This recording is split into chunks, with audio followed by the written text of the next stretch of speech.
നമുക്കൊന്നുകൂടെ കല്യാണം കഴിച്ചാലോ? സെറ്റ്.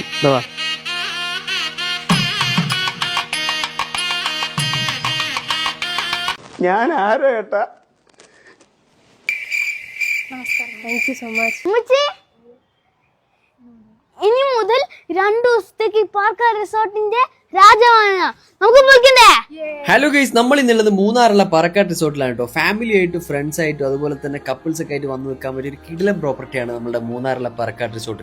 എന്റെ കല്യാണം കഴിഞ്ഞിട്ടുള്ള ഫസ്റ്റ് ഹണിമൂൺ യാത്രയാണ് ഞാൻ പറക്കാട്ട് റിസോർട്ടിലേക്ക് പോയത്. എവിടെ നോക്കിയാലും നല്ല കിടിലൻ വ്യൂവും അതുപോലെ തന്നെ റൂമിന്റെ കാര്യം നോക്കിയാണെങ്കിൽ ഒരുപാട് പ്രീമിയം സെഗ്മെന്റിലുള്ള റൂമും കാര്യങ്ങളൊക്കെ അവൈലബിൾ ആയിട്ടുണ്ട്. Cave rooms, private pool villa, അങ്ങനെ ഒരുപാട് കാറ്റഗറീസിലുള്ള റൂമും കാര്യങ്ങളൊക്കെ അവൈലബിൾ ആയിട്ടുണ്ട്. പിന്നെ എന്റെ കിളിപോയ ഒരു ഐറ്റം എന്താ പറയുക, ഇവിടുത്തെ ബ്രേക്ക്ഫാസ്റ്റിന്റെ മെനു കണ്ടിട്ടാണ് 100ഓളം ഐറ്റംസ് ഉള്ള മെനു ആണ്. അതുപോലെ തന്നെ ഫുഡിന്റെ കാര്യത്തിലൊക്കെ വേറെ ലെവലാണ്. അതുപോലെ തന്നെ ആക്ടിവിറ്റീസിന്റെ കാര്യം നോക്കുകയാണെങ്കിൽ trekking, sky cycling, sky roping, അങ്ങനെ ഒരുപാട് ആക്ടിവിറ്റീസ് കാര്യങ്ങളൊക്കെ അവൈലബിൾ ആയിട്ടുണ്ട്. ഇതാണ് മക്കളെ ഞങ്ങൾ ചൂസ് ചെയ്തിട്ടുള്ള റൂം, സ്യൂട്ട് റൂം. എവിടെ നിന്ന് നോക്കിയാലും തേയിലത്തോട്ടത്തിന്റെ നല്ല മനോഹരമായ വ്യൂ ഉള്ള ഒരു കിടിലൻ റൂമാണ് കേട്ടോ. ഇതിലൊന്നും തീരുന്നില്ല കേട്ടോ. ക്യാമ്പ് ഫയർ, DJ നൈറ്റ്, അങ്ങനെ വേണ്ട ഒരുപാട് ആക്ടിവിറ്റീസും ഒരുപാട് എന്റർടൈൻമെന്റ്സ് ഉള്ള ഒരു കിടിലൻ പ്രോപ്പർട്ടിയാണ് നമ്മുടെ പറക്കാട്ട് റിസോർട്ട്. അപ്പൊ ഫാമിലി ആയിട്ട് ഫ്രണ്ട്സ് ആയിട്ട് കപ്പിൾസ് ഒക്കെ ആയിട്ട് നല്ല കിടിലൻ സ്റ്റേക്കേഷൻ നോക്കുന്നുണ്ടെങ്കിൽ ധൈര്യമായിട്ട് പോയിക്കോളി. നല്ല പ്രൈവസിയോട് കൂടെ ഹാപ്പി ആയിട്ട് എൻജോയ് ചെയ്യണമെന്നുണ്ടെങ്കിൽ വേഗം വിട്ട് നമ്മുടെ പറക്കാട്ട് നാച്ചുറൽ റിസോർട്ടിലേക്ക്.